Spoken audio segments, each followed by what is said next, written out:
श्रीयुतापदकमलं श्रीगुरून् वैष्णवंश्च श्रीरूपं साग्रजातं सहगणा रघुनाथान्वितं तं सजीवं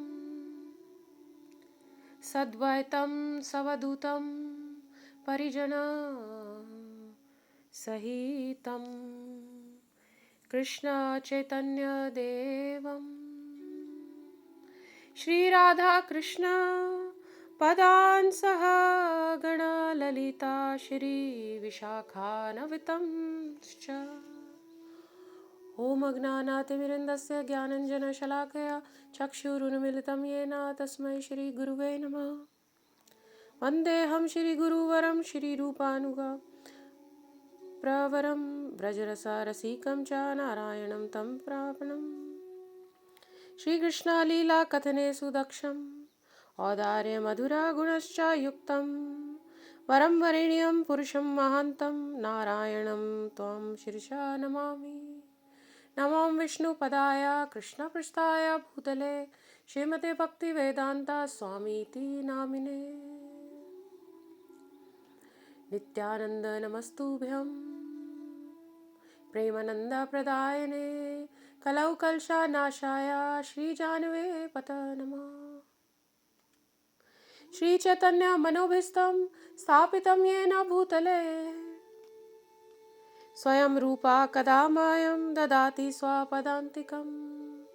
हे कृष्णा करुणा सिन्धु दीनबन्धु जगत्पते गोपीशा गोपिका कान्ता राधा कान्ता नमस्तुते। तप्त कंचन गौरंगी राधे वृंदावनेश्वरी वृषभानुसुते देवी प्रणमामि हरिप्रिये। सर्वप्रथम अपने दीक्षा गुरु नित्य लीला प्रविष्टा ओम विष्णुपाद परमहंसा परिगचार्य स्तोत्र श्री श्रीमद् भक्ति वेदांता शिला नारायण गोस्वामी महाराज जी के चरण कमलों में अनंत कोटि धन्यवाद प्रणाम अर्पण करती हूँ। तत्पश्चात अपने शिक्षक गुरु नित्य लीला प्रविष्टा ओम विष्णुपाद परमहंसा परिगचार्य स्तोत्र सत श्री श्रीमद् भक्ति वेदांता स्वामी प्रभुपाद जी के चरण कमलों में अनंत कोटि धन्यवाद प्रणाम करती हूँ। समस्त साधु संत वैष्णव जिन्होंने ना समय समय पर मुझे शिक्षा दी, मुझे भक्ति में बढ़ाया, प्रोत्साहन दिया, उनके चरण कमलों में अनंत कोटि दंडवत प्रणाम अर्पण करती हूँ। और साथ ही साथ आप सबको अपने हृदय से नमन करती हूँ। जी, इस बारी एकादशी की तिथि भारत में आज के दिन पड़ रही है और यही एकादशी का उपवास ऑस्ट्रेलिया में पंचांग के हिसाब से कल आ रहा है ना। तो कुछ कारणोंवश अनअवॉइडेबल रीजंस की वजह से I could not send the कथा येस्टरडे, बट आज मैं रिकॉर्ड करके आप सबको भेज रही हूँ इंडिया में, और ऑस्ट्रेलिया के जो डिवोटीज़ हैं वह उसको कल श्रवण कर पाएंगे। तो जो ये एकादशी है आज की, मैं जो डिवोटीज़ हैं इंडिया के उनके लिए बोल रही हूँ कि ये जो एकादशी है आज की, ये बहुत ही स्पेशल एकादशी है ना। उसका क्या रीज़न है? उसका ये रीज़न है कि आज के दिन जो हरि हैं, जो विष्णु हैं, वह योग निद्रा के लिए चले जाते हैं। कितने महीनों के लिए? 4 महीनों के लिए, राइट। और दूसरा कारण ये है कि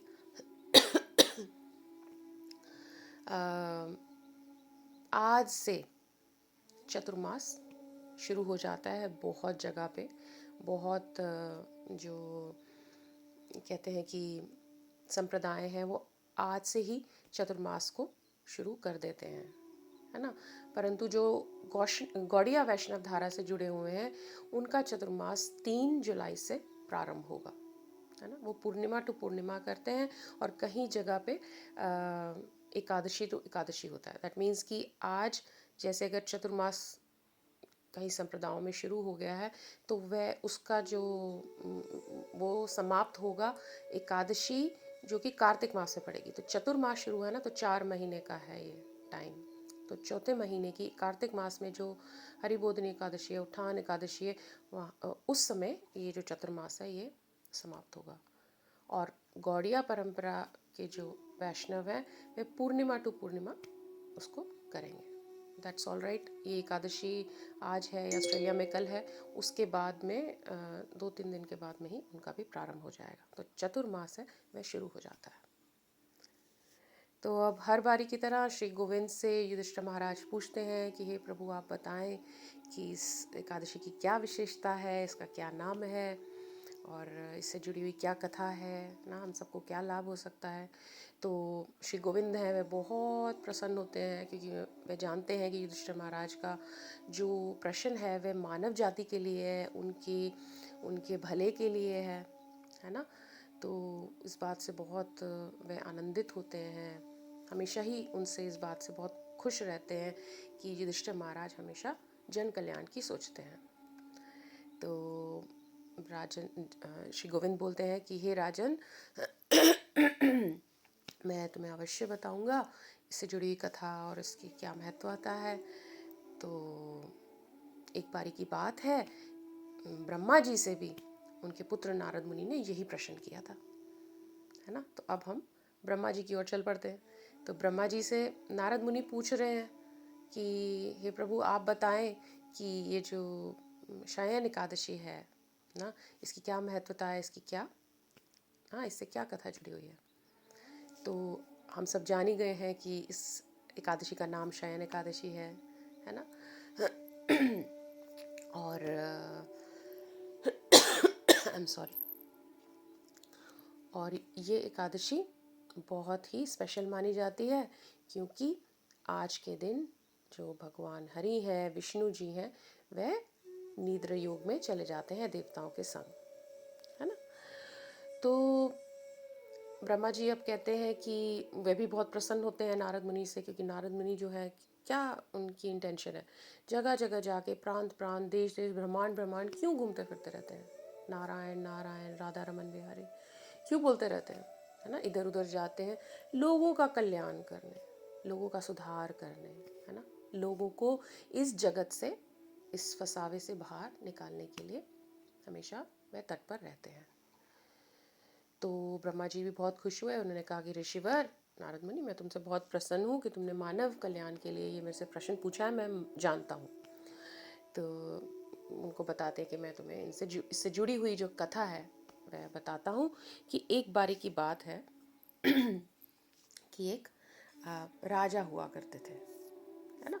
एक राजा हुआ करते थे और बड़े सत्यवादी राजा थे, और वो सूर्य वंश से बिलोंग करते थे। हमेशा जहाँ पे भी सत्य होता था, वहाँ पे सत्य की बात होती थी, वहाँ पे आके खड़े हो जाते थे। तो इसीलिए वह वहाँ के सम्राट नियुक्त किए गए थे, बिकॉज ही वॉज वेरी धर्मनिष्ठ ना, और सूर्यवंश से बिलोंग करते थे। और उनका क्या नाम था? मानधाता, मानधाता करके उनका नाम था। अब वो अपनी प्रजा का बहुत ध्यान रखते थे, अपने परिवार के जैसे ना, उनका आदर करना, उनका सम्मान करना, उनकी एक एक छोटी छोटी बात का ध्यान रखना। तो वहाँ पे क्या होता था, क्योंकि धर्म इतना विद्यमान था, सत्य इतना विद्यमान था, ये खुद इतने संत रूपी राजा थे, भगवान को इतना याद करते थे, उनका पूजा पाठ करते थे, तो जो राज्य था वह इतना खुशहाली में रहता था, इतने आनंद में रहता था, इतनी समृद्धि थी। एक एक वहाँ का जो वासी था उस राज्य का, वह इतना खुश और ना धनी था, किसी भी तरह की कोई विपत्ति नहीं थी। और अचानक क्या हुआ, एक दिन जैसे कहते हैं नज़र लग गई उस राज्य पे कि वहाँ पे सूखा पड़ गया, ड्राउट। कुछ दिन रहा, कुछ महीने रहा, 1 साल 2 साल, ऐसे करते करते 3 सालों तक सूखा पड़ गया। अब वहाँ की प्रजा दुखी होने लगी। अब देखो, अगर पानी नहीं होगा, अगर सूखा पड़ जाएगा, तो आपका जीवन कैसे ना, उसका यापन कैसे हो सकता है। कितना कठिन है जीवन का यापन करना, है ना, पानी के बिना। तो वहाँ की प्रजा बहुत परेशान होने लगी, बहुत बड़ी विपत्ति आ गई राज्य पे, है ना।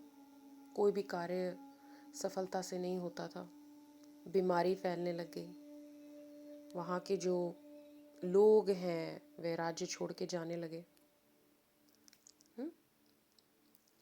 महामारी फैल गई। अब प्रजा बहुत परेशान, एक और दूसरी ओर राजा बहुत परेशान, क्योंकि राजा इतने धर्मनिष्ठ थे, वो देख नहीं पा रहे थे कि उनकी प्रजा इतनी दुखी हो रही है उनके कारण या मतलब किसी भी कारण, उनके कारण वो इसीलिए सोच रहे थे, क्योंकि ये शास्त्रों में कहा जाता है कि अगर आपके राज्य में विपत्ति आ जाए तो ये राजा की वजह से है, कोई ना कोई उनसे अधर्म हुआ है इस जन्म में, पिछले जन्म में ना, जिसके फलस्वरूप प्रजा को भुगतना पड़ता है, या फिर किसी राज्य के कोई बड़ी ना पोस्ट पे कोई है, कोई मंत्री है, या कोई भी मतलब कुछ अधर्म का कार्य हो रहा है उनके राज्य में, जिस वजह से ऐसा कष्ट आता है। तो वे बहुत गिल्टी फील करते थे ना, रोते रहते थे, भगवान को पुकारते थे कि हे प्रभु मुझसे क्या हो गया। मैं अगर अपने पीछे जीवन में देखता हूँ, एटलीस्ट इस जन्म में मुझे ऐसा कुछ नहीं लगता कि मैंने कोई अधर्म किया हो, है ना। तो ये इतना बड़ा ये कष्ट क्यों मेरी प्रजा पे आ गया, क्यों हमारे राज्य में आ गया। तो आप कोई सुझाव बताएं, आप इस कष्ट को दूर करें प्रभु। तो एक और ऐसा सोचते थे, और प्रजा भी दूसरी ओर ये सोचती थी कि अब हम क्या करें ना, हमारे राजा इतने अच्छे हैं, हमारा इतना ध्यान रखते हैं, मगर ये क्या हमारे पे ना ये कष्ट आ गया। ये जो कष्ट आता है ना, इस तरीके का कष्ट कि जहाँ पे ड्राउट आ जाता है, फ्लडिंग होनी शुरू हो जाती है, वॉल्केनोज आ जाते हैं, अर्थक्वेक्स आ जाते हैं, बुश फायर्स लग जाती है, जो आए हैं ना अभी, कोविड का भी जो हुआ है अभी, ये सारे देवताओं के थ्रू आते हैं ये दुख, अधिदैविक। अगर आपने पढ़ा हो या सुनने में आया हो कि 3 प्रकार के दुख हैं, अधिदैविक, अधिभौतिक और आध्यात्मिक। इन तीनों दुखों से जो जीव है इस संसार में हमेशा पीड़ित रहता है, हमेशा, है ना। तो ये जो इस प्रकार की जब ये महामारी होती है, इस प्रकार का कष्ट आता है, तो ये देवताओं के थ्रू आता है। एनीवेज, तो अब सारे के सारे बहुत परेशान हो रहे, ये राजा की ओर बढ़ते हैं सारे इकट्ठे होकर। ये सोचते हैं कि हम राजा से कोई सलाह लेंगे ना, कोई सुझाव लेंगे, ताकि हम इस कष्ट से मुक्त हो सकें। ऐसे तो नहीं चलेगा, क्योंकि लोग तो सारे राज्य छोड़ के जा रहे हैं, है ना, मरने को हो रहे हैं।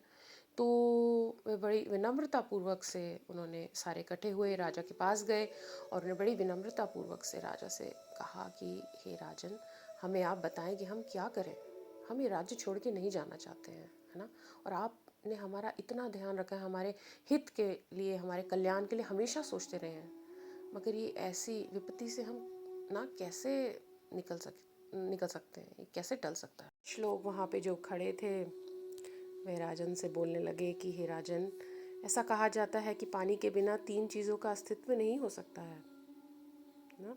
एग्जाम्पल देने लगे कि जैसे मोती हो गया, इंसान हो गया, और आटा, है ना। फिर एग्जाम्पल से बताने लगे कि भाई जो मोती का जो सबसे इम्पॉर्टेंट क्वालिटी होती है, जिसकी सबसे आवश्यक गुण होता है, वो होती है उसकी चमक, और वह चमक हे राजन पानी के कारण ही आती है ना। फिर मनुष्य का सार बताने लगे कि उसका वीर्य है ना, और वह जो वीर्य है वह जल है ना। जब वह माँ में जाता है तभी तो गर्भ में जो शिशु है वो पैदा होता है, तो मनुष्य का सार पानी से ही है। फिर बोलने लगे कि पानी के बिना तो आटा कैसे गूंदेंगे, है ना, आटा ही नहीं बनाया जा सकता, फिर आटा ही नहीं गूंदा जा सकता तो रोटी कैसे परोसेंगे। तो ऐसे ऐसे जो जल की है विशेषता बताने लगे। तो कहते ये तो बहुत बड़ा कष्ट है, हे राजन आप कुछ करिए।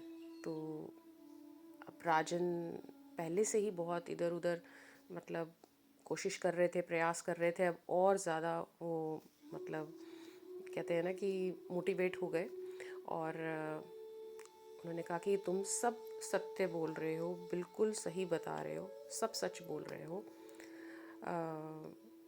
कि ये जो जल है इसके बिना हमारा जीवन आगे चलना मुश्किल है।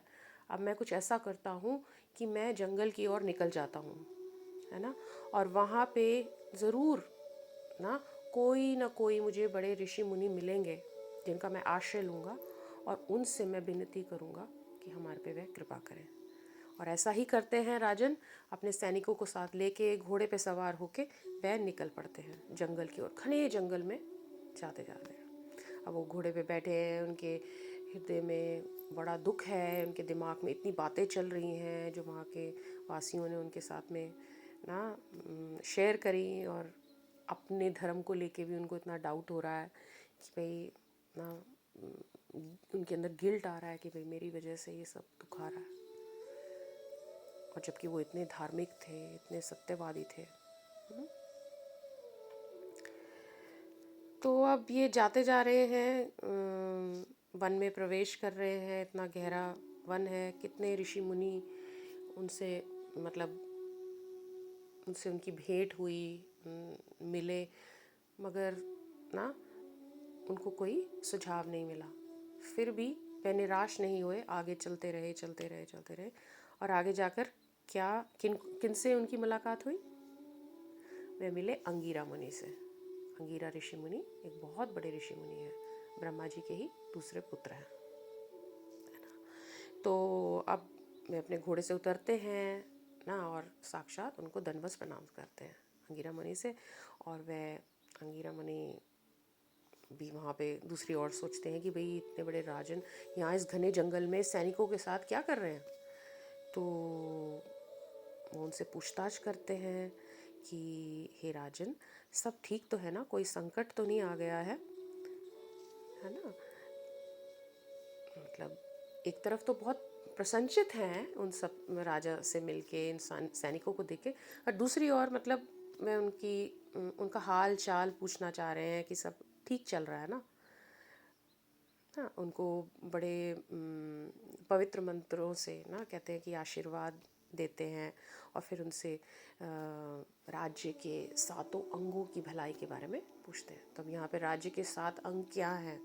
एक तो स्वयं राजा, दूसरा उनका मंत्री, उनका जो उनकी ट्रेजरी खजाना है ना, उनके सैनिकों का बल, उनके जो बाकी के सहयोगी हैं, वहाँ के ब्राह्मण है ना, छठा। और सातवां वहाँ पे की प्रजा की जो आवश्यकताएं हैं, राज्य में होने वाले यज्ञ, ये सारे राजा के 7 अंग माने जाते हैं, है ना। राजा, मंत्री, खजाना, सैनिकों का बल, सहयोगी, ब्राह्मण, और राज्य में ना होने वाले यज्ञ और उनकी देखरेख, प्रजा की आवश्यकताएं। तो उन्होंने पूछा 7 तो प्रश्न पूछे, मतलब ये जो अंग है उनके बारे में पूछा कि ये ठीक है ना, ये ठीक है, ये ठीक है। तो बड़े उन्होंने अपना राजा ने दुख प्रकट करा और कहा कि हे ऋषिवर, मैं बहुत दुखी हूँ, मैं बहुत दुखी हूँ ना। मेरे राज्य में इतना बड़ा संकट आ गया है ना। मेरा राज्य इतना खुशहाली से परिपूर्ण था, मगर अब उसके बिल्कुल विपरीत हो गया है ना। कितने लोग मृत्यु को प्राप्त हो रहे हैं, राज्य छोड़कर जा रहे हैं, और मैंने कोई ऐसा अधर्म नहीं करा है इस जन्म में, मुझे कुछ नहीं याद आता है, मगर फिर भी इतना कुछ कष्ट आ गया है। तो जो बेचारे जो अंगीरा ऋषि मुनि थे, उनको इन पे बड़ा मतलब दुख हुआ इनकी बातें सुन के कि भाई राजन इतने परेशान है जबकि इतने धर्मनिष्ठ हैं। और उन्होंने ध्यान लगाया और देखा कि वहाँ पे कोई ऐसा व्यक्ति है ना, जो वहाँ पे जो ही इज़ नॉट इनिशिएटेड, अशिक्षित है, अप्रशिक्षित है व्यक्ति, जो कि इनिशिएटेड नहीं है, और वहाँ पे वह तपस्या कर रहा है, अनुष्ठान कर रहा है। तो उस समय सतयुग के समय में ये जो कास्ट सिस्टम है बहुत प्रेवलेंट था, है ना। और ऐसा नहीं है कि भी कोई शूद्र है तो कोई गलत बात है या कुछ छोटा है या नीचे, वो सबके कास्ट के हिसाब से अपने अपने कार्य होते थे, है ना। और लोगों को कास्ट के बेसिस पे ही जाना जाता था, है ना। और कलयुग में ऐसा कुछ नहीं है। कलयुग में कोई caste system, you are not known by your caste, कोई कास्ट सिस्टम नहीं है। You are only known by your qualities, है ना। तो सतयुग में मगर ये बात थी, तो कोई बिना कोई अनुमति लिए हुए अशिक्षित तरीके से तपस्या करने में लगा हुआ था, जिसके कारण राज्य में इतना बड़ा संकट आ गया। तो ये बात उन्होंने ऋषिवर ने राजा से कही, है ना। तो उन्होंने कहा कि देखो, ऐसा करो कि तुम इस आदमी को मार डालो, इसको सज़ा दो ना, इसने बिना इनिशिएशन के ये सब तपस्या करने में लगा हुआ है। तो राजन ने कहा कि हे प्रभु, हे ऋषिवर, आप कोई और सुझाव दीजिए ना, मेरा मन नहीं मानता कि मैं ऐसे ही किसी को ना, किसी ने कोई ऐसा किसी को मारा तो नहीं है। हाँ, मतलब उसके कारण इतना बड़ा संकट आ गया है, एक बहुत बड़ी बात है, मगर फिर भी मैं उसको ऐसे मृत्यु दंड नहीं दे सकता, है ना। तो क्योंकि वो तपस्या का अनुष्ठान ही कर रहा है, बट मैं उस बेसिस पे इसको मतलब मृत्यु दंड नहीं दे सकता, आप मुझे कोई और सुझाव बताएं। तो तब फिर जो ऋषिवर हैं, ऋषि मुनि, ये कहते हैं कि आप ऐसा करें फिर राजन ना, ये आषाढ़ मास में शुक्ल पक्ष की एकादशी आ रही है, उसका नाम है शयन एकादशी। आप इस शयन एकादशी का बहुत दिल से, दृढ़ता से, कठिनाई से, सख्ती से पालन करें। और आप ही नहीं, आपका पूरा राज्य, आपके पूरे सैनिक, आपके वहाँ के जितने भी, जो भी आश्रम से बिलोंग करते हैं, जितने भी वहाँ की जो प्रजा है ना, वो सारे जुट होकर इस व्रत का पालन करें। सख्ती से मतलब निर्जल करें, सारी रात जागे, भगवान का नाम लें, है ना, और अगले दिन समय से अपने व्रत को खोलें। तो निश्चित रूप से आपका ये जो संकट है ये टल जाएगा, आगे नहीं बढ़ेगा, और आपके जीवन में, आपके राज्य में दोबारा से खुशहाली आ जाएगी, आपकी प्रजा को कोई कष्ट नहीं होगा। तो राजन बड़े खुश हुए ना, खुशी के आंसू उमड़ने लगे, और उन्होंने उनको दंडवत करा और उन्होंने कहा कि हे प्रभु, मैं आपका बहुत आभारी हूँ, है ना, आपने मुझे इतना अच्छा सुझाव दिया, मैं इसको बहुत अच्छे से पालन करूँगा, और मैं अपनी प्रजा को भी ये सुझाव दूंगा, और वह निश्चित रूप से बहुत अच्छे से हर कोई मिलके इस व्रत का पालन करेंगे। तो बस उन्होंने दंडवत किया, उनसे आज्ञा ली, अपने घोड़े पे सवार हुए, सैनिकों के साथ बस बड़ी खुशी में वह वापस जाने लगे अपने राज्य की ओर, और जाके उन्होंने ये खबर सब तक पहुंचाई कि ऐसे ऐसे सबको करना है। और वही हुआ, सारी की सारी प्रजा ने बहुत दिल से, अच्छे से इस एकादशी उपवास का पालन किया, राजा के समेत, है ना। और अगले दिन द्वादशी पे सही समय पे अपना व्रत खोला, और वही हुआ जो ऋषिवर की भविष्यवाणी थी कि वर्षा की बहार हो गई, है ना। सारे लोग ना एकदम से इतने आश्चर्यचकित हो गए कि अरे वाह, ये तो ऋषि मुनि की भविष्यवाणी वाकई ही सही हो गई। सबके सब इतने खुश हो गए, है ना, दोबारा से सुख शांति आ गई, समृद्धि हो गई, है ना। मानधाता भी इतने प्रसन्न रहने लगे, प्रजा इतनी खुश हो गई, कोई बीमारी नहीं रही अब। तो ये था इस एकादशी के रखने का परिणाम। और फिर ब्रह्मा जी नारद मुनि को कहते हैं, देखा कितनी शक्तिशाली है ये एकादशी का, ये एकादशी का व्रत, ये एकादशी कितनी शक्तिशाली है, ये व्रत कितना बलवान है। तो जो कोई भी इसको बहुत वफादारी से करेगा, है ना, वह डेफिनेटली मुक्ति को प्राप्त हो जाएगा। और उधर भगवान गोविंद है, भगवान कृष्ण, वह युधिष्ठिर महाराज को यही कह रहे हैं कि अगर इस कथा को कोई सुनेगा भी तो उसके भी कितने प्रकार के पाप रहे मतलब है जो कट जाएंगे, पाप रहित हो जाएगा। मतलब कहने का तात्पर्य ये है कि अगर कोई इसका श्रवण ही करेगा, श्रवण मात्र से ही, अगर उसने भले ही व्रत ना भी रखा हो, अगर वह उसका श्रवण ही कर लेगा तो क्या होगा, उसके कितने प्रकार के जो पाप हैं वह समाप्त हो जाएंगे, है ना। इसीलिए I always stress on the fact कि आप इस कथा को आगे शेयर करें, भले ही कोई क्वालिफाइड है कि नहीं है व्रत रखने के लिए, मगर सुनने से ही उसको कितना फल मिल जाएगा, है ना। हमारा भाव तो ये है कि हमको एक उत्तम प्रेम चाहिए भगवान का, है ना। मगर उस लेवल तक बाकी के कितने जीव जो इस ब्रह्मांड में घूम रहे हैं वे नहीं है अभी। वो अभी इस स्तर पर नहीं आया है कि उनको सिर्फ कृष्ण का प्रेम ही चाहिए और कुछ नहीं चाहिए। बट ऐसे इनोसेंट लोग, इग्नोरेंट लोगों तक अगर हम ये मैसेज पहुंचाएंगे तो एटलीस्ट क्या होगा, वे नरकों से बचेंगे, वे पापों से मुक्त होंगे, एकादशी तिथि का उनको ज्ञान होगा, फिर वह भी कुछ करना चाहेंगे, अपने जीवन को सुधारना चाहेंगे, अपने परलोक को सुधारना चाहेंगे। और उनको साथ साथ ये भी ज्ञान होगा कि इस दुनिया में कुछ भी नहीं है, ये सब एक मिथ्य जगत है। यहाँ पे अगर आना जाना लगा रहेगा तो इसी में हम फंसे रहेंगे। कथा के माध्यम से उनको पता चलेगा कि एकादशी तिथि का उपवास करने से ना ही हम अपने पापों को खत्म कर सकते हैं या उनको नष्ट कर सकते हैं, उसके साथ साथ हम अपना परलोक कैसे सुधार सकते हैं, भगवान के धाम भगवत प्राप्ति कर सकते हैं, भगवान के धाम वापस जा सकते हैं। कैसे? क्योंकि एकादशी का व्रत रखने से हमारे अंदर में भक्ति बढ़ती है। जो एकादशी देवी है वे भक्ति जननी है, माँ है।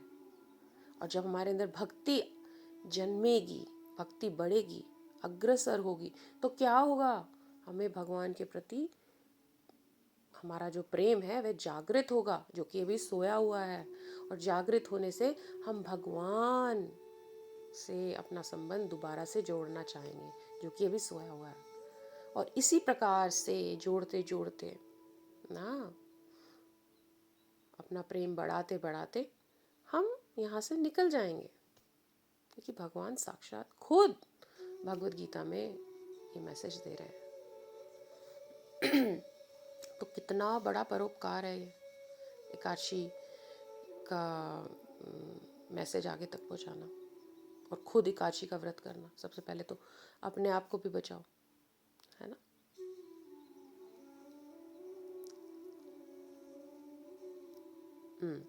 तो अब ये जो एकादशी है इसकी महिमा बताई ब्रह्मा जी ने नारद मुनि को, श्री गोविंद ने युधिष्ठिर जी को, और हम सब तक इस शास्त्रों और वेदों के द्वारा ना पहुंच रही है, गुरुजनों के द्वारा पहुंच रही है, जो हम दोहरा रहे हैं।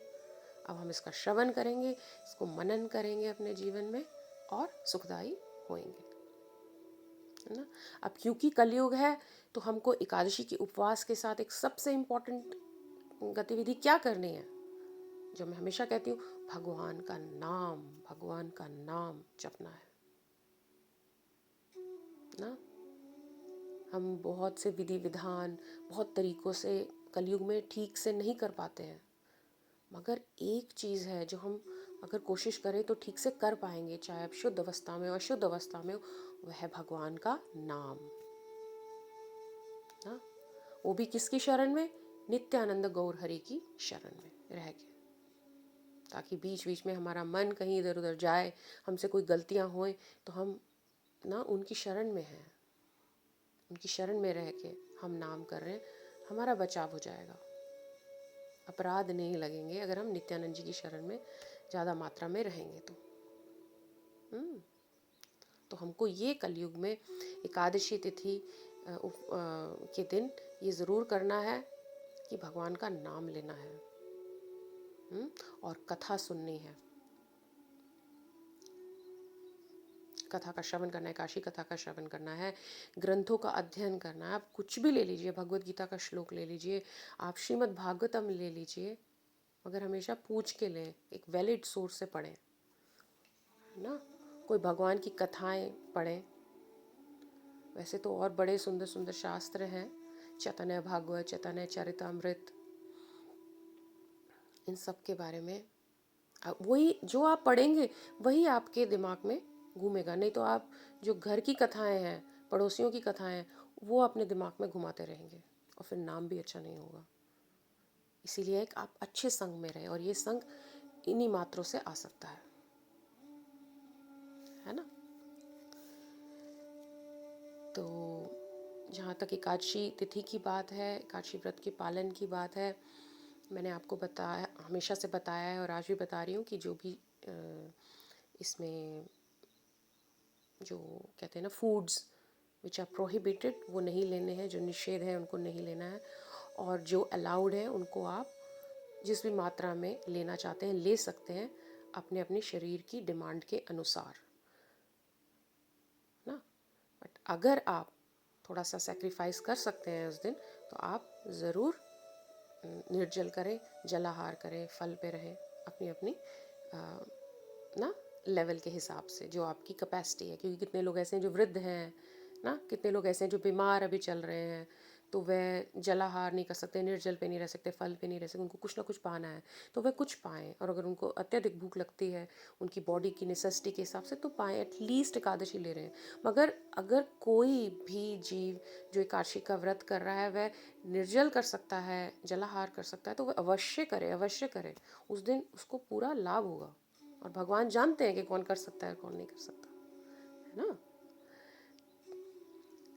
तो जो एकादशी की कथा है, अब आप जान गए कि क्या थी, उसका नाम क्या था, और चतुर्मास शुरू होने वाला है गौड़िया धारा में, और जो और दूसरी संप्रदायों में ये आज से ही शुरू हो जाएगा।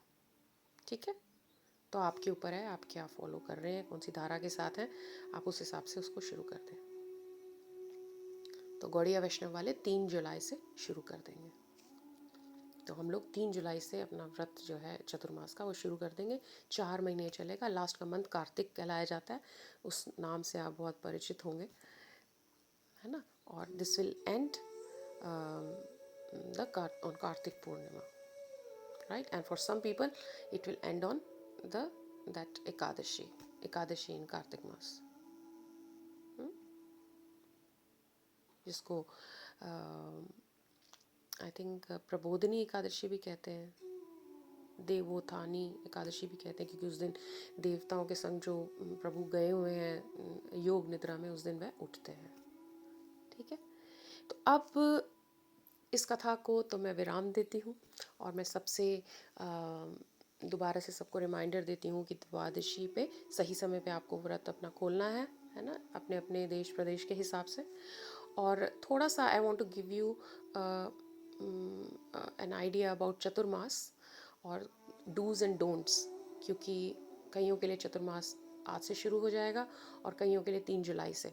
तो अगर आपको उसकी सिग्निफिकेंस थोड़ी सी पता होगी, थोड़ा सा बस टच बेस करूँगी, but mostly do's and don'ts पे I will come to, and I will try कि एक मैं और ऑडियो बना सकूँ या रिकॉर्डिंग कर सकूँ जिसमें थोड़ा सा और विस्तार में बताया जाएगा चतुर्मास के बारे में। पर एटलीस्ट क्योंकि आने वाली है चतुर्मास शुरू होने वाला है, तो उससे पहले आप थोड़ी सी प्रिपरेशन कर सकते हैं अपने माइंड को, ना उस तरीके से मोल्ड कर सकते हैं और तैयारी कर सकते हैं। आप लोग चतुर्मास के बारे में थोड़ा सा तो अब जान ही गए हैं, थोड़ा सा आपको ज्ञान हो ही गया है कि किस प्रकार से जो भगवान हरि हैं, विष्णु हैं, वे योग निद्रा में जाते हैं 4 महीने के लिए। ये एक उनकी निद्रा की लीला है।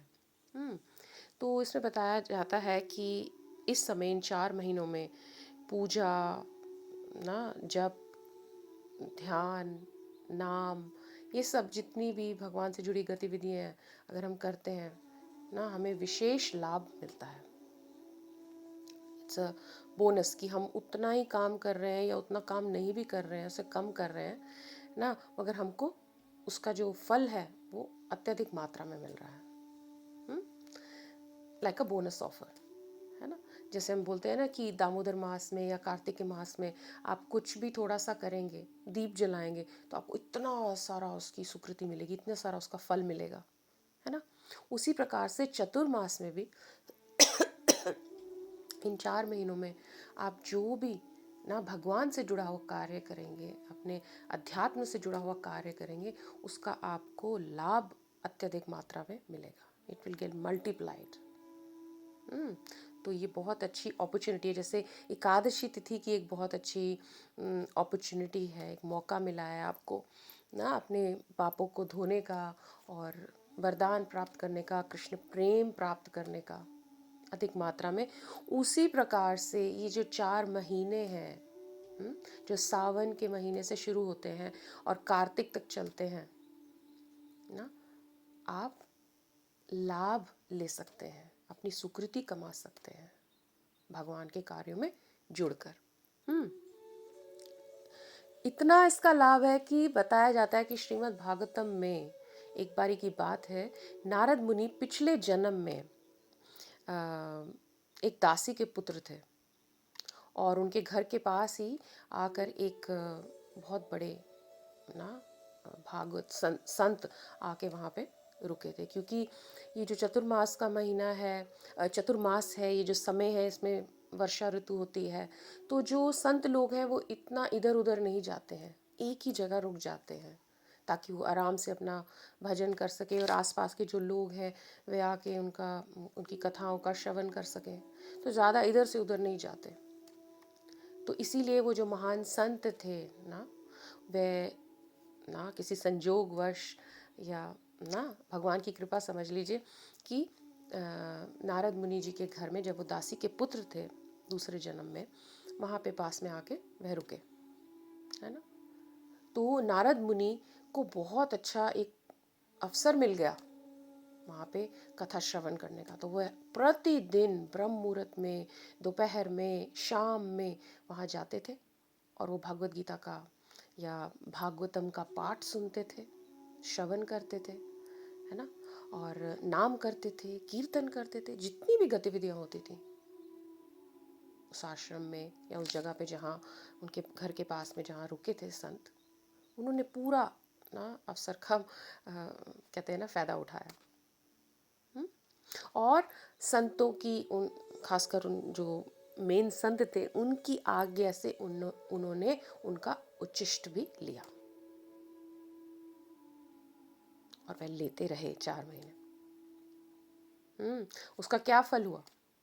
उसका ये फल हुआ कि अगले जन्म में वह नारद मुनि बने। तो इतना बड़ा लाभ है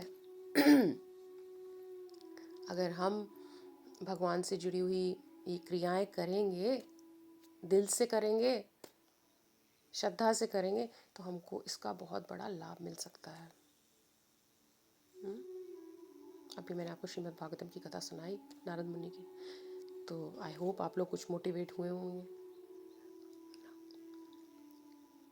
तो अब मैं आपको थोड़ा सा ये भी बता देना चाहती हूँ कि भगवान से जुड़ी हुई क्रियाएं जो भी हम इन 4 महीनों में करेंगे उसका तो बहुत लाभ है ही है, परंतु जो कर्म कांड से जुड़ी हुई चीज़ें हैं, जैसे कि शादी करना, है ना, या गृह प्रवेश करना, या और कोई भी ना मतलब इस दुनिया की जो दुनिया से जुड़ी हुई जो क्रियाएं हैं जो बड़ी शुभ मानी जाती हैं, या जैसे कोई गाड़ी खरीदना, किसी जगह में एनरोल होना, कोई नई चीज़ की शुरुआत करना, जो हम अक्षय तृतीया पे हम सुनते आए कि बड़ा अच्छा मुहूर्त होता है, ऐसा करेंगे तो बहुत अच्छा माना जाता है।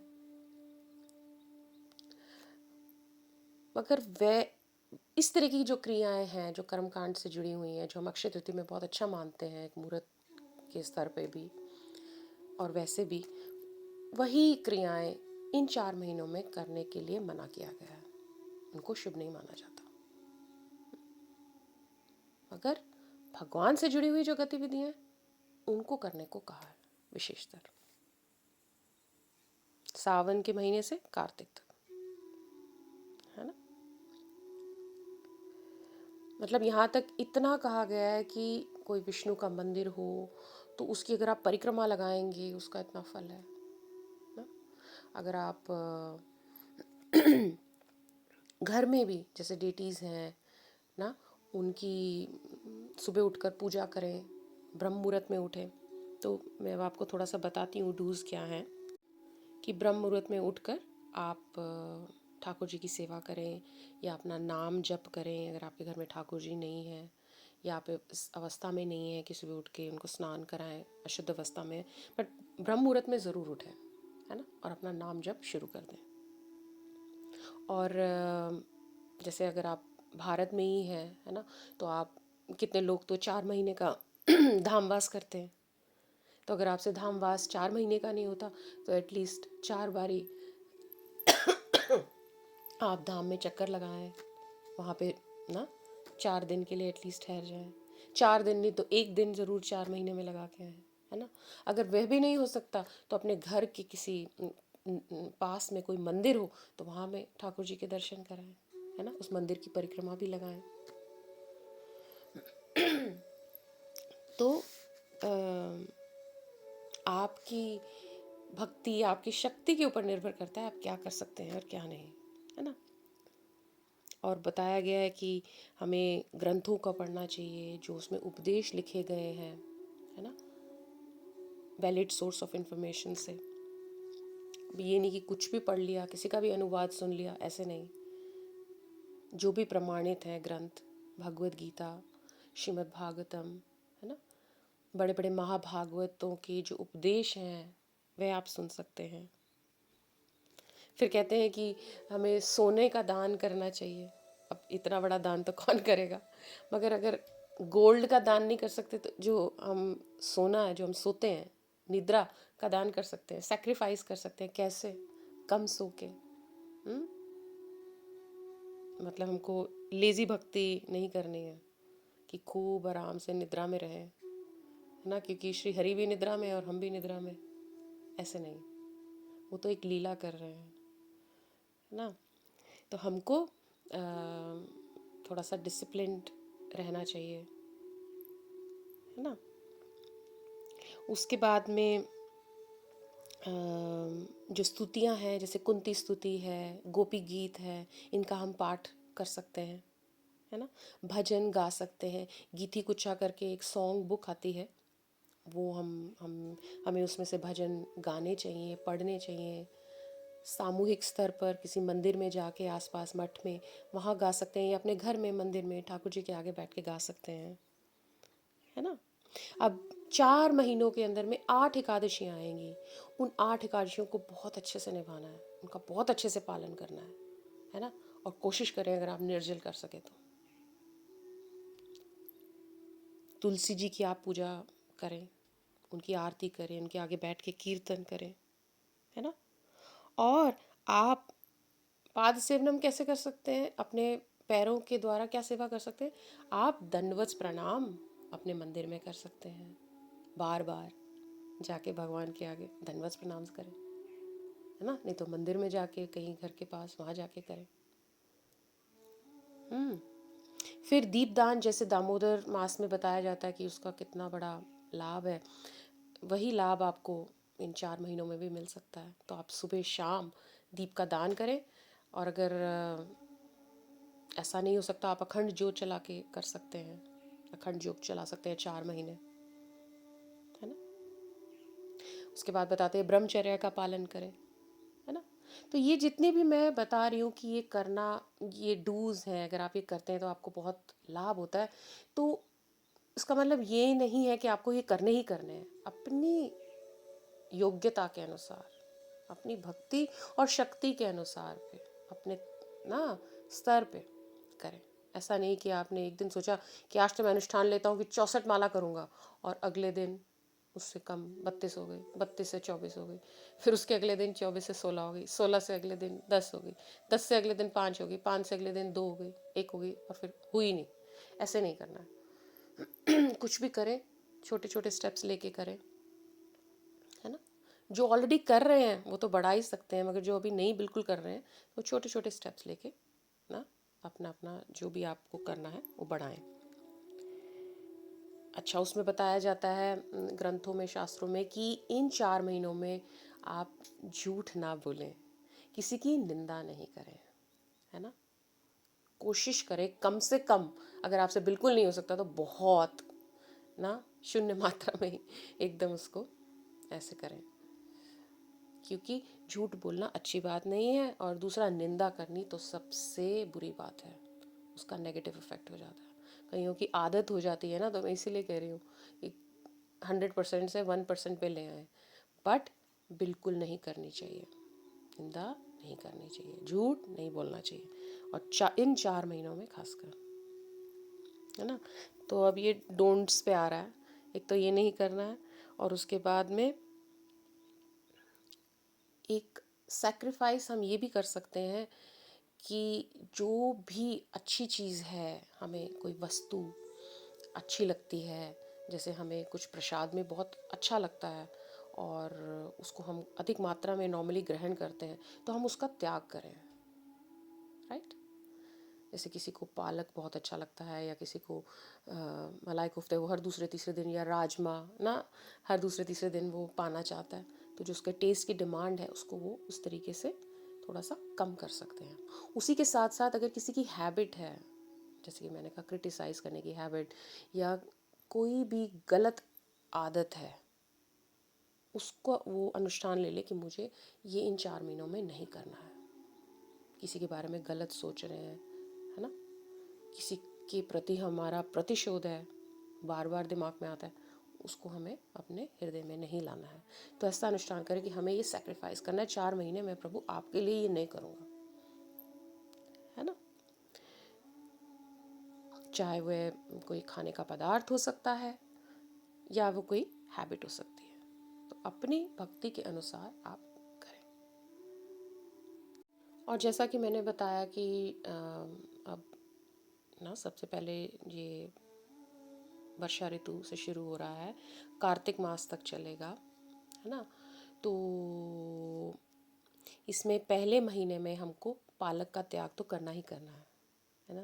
This is what is required. बाकी की जो मैंने आपको चीज़ें बताई हैं, जो पॉइंट्स बताए हैं डूज़ एंड डोंट्स के, वो तो मैंने आपको बताया कि उसके हिसाब से, अपने अपने स्तर के हिसाब से आप जो जो फॉलो कर सकते हैं वो करें, मगर ये तो आप, ये अनिवार्य हैं, ये तो आपको करने ही करने हैं, है ना। पहले महीने पालक का त्याग, दूसरे महीने दही का त्याग, तीसरे महीने दूध का त्याग, और कार्तिक के महीने आपको उड़द की दाल का त्याग करना है ना। और 4 महीने आपको नॉनवेज नहीं लेना है, कोई धूम्रपान नहीं करना है ना, पर स्त्री गमन नहीं करना है। ये मैं उन लोगों के लिए बता रही हूँ जो भी भक्ति मार्ग में नहीं उतरे हैं, है ना, जो एक मटेरियलिस्टिक लाइफ में रह रहे हैं, है ना, वो लोग के लिए बताया गया है कि ये सारी चीज़ें निषेध हैं। ऐसा करने से इसका नेगेटिव इफेक्ट होता है ना। किसी जीव जंतु को नहीं मारना है, कोई अहिंसा नहीं करनी है ना, कोई बाहर जाके झगड़े नहीं करने हैं, लड़ाई नहीं करनी है, तू तड़ाक नहीं करनी है ना, धूम्रपान नहीं करना है, कोई किसी भी तरीके के इलिसिट रिलेशनशिप में नहीं रहना है। और ये वैसे, ये जितनी भी मैंने आपको बातें बताई हैं, ये कभी भी नहीं करनी चाहिए, है ना। और ख़ास कर इन 4 महीनों में तो इसका नेगेटिव इफेक्ट बहुत हो जाता है। जैसे कि कोई भी हम अच्छा कार्य करते हैं, उसका पॉजिटिव इम्पैक्ट इतना होता है ना, मल्टीप्लाई हो जाता है उसका जो परिणाम है, उसका लाभ है। उसी प्रकार से जो डोंट्स हैं, जो निषेध हैं, जो चीज़ें हमको नहीं करनी है, उनका नेगेटिव इफेक्ट भी बढ़ जाता है, मल्टीप्लाई हो जाता है। इसीलिए मैं आपको बता रही हूँ। तो आप किसी भी बात का बुरा नहीं मानिएगा। मैं आपको सिर्फ जो शास्त्र में, जो ग्रंथों में जो बातें बताई हैं, वही आप तक लेके जा रही हूँ, ताकि आपसे जाने अनजाने में कोई गलती हो रही हो तो आप उसको रोक दें। और अगर आपको 4 महीने का अभ्यास हो जाएगा तो आप समझ लिए कि आपका जीवन सफल हो जाएगा। आप बिल्कुल ऐसी गलतियाँ नहीं कर पाएंगे 4 महीने के बाद। जो ये गलतियाँ, जो हैबिट्स ना आपसे जुड़ी हुई हैं, अगर आप 4 महीने का ये व्रत ले लें कि हमको नहीं करना है, तो आपको लाभ ही लाभ है। आपका आगे का भी जीवन सुधर जाएगा और भगवान आपसे बहुत प्रसन्न हो जाएंगे। ठीक है, तो थोड़ा सा मैंने चतुर्मास के बारे में आपको बता दिया है कि एक बड़ी सुंदर लीला चल रही है प्रभु की। और श्रीमद् भागवतम का मैंने आपको एग्जाम्पल बताया नारद मुनि का, कि किस प्रकार से वे नारद मुनि बन गए, और क्या क्या गतिविधियाँ हमको करनी है, क्या चीज़ें निषेध हैं, उन पे हमको सावधानी बरतनी है। तो इसी के साथ मैं आज की कथा को विराम देती हूँ। उम्मीद करती हूँ कि आज की एकादशी आप अच्छे से निभाएंगे, अच्छे से उसका पालन करेंगे और चतुर्मास की तैयारी में लग जाएंगे। ठीक है, तो वाञ्छाकल्पतरुभ्यश्च कृपा सिन्धुभ्यैव च पतितनां पावनेभ्यो वैष्णवेभ्यो नमो नमः। जय श्री राधे, जय निताई, जय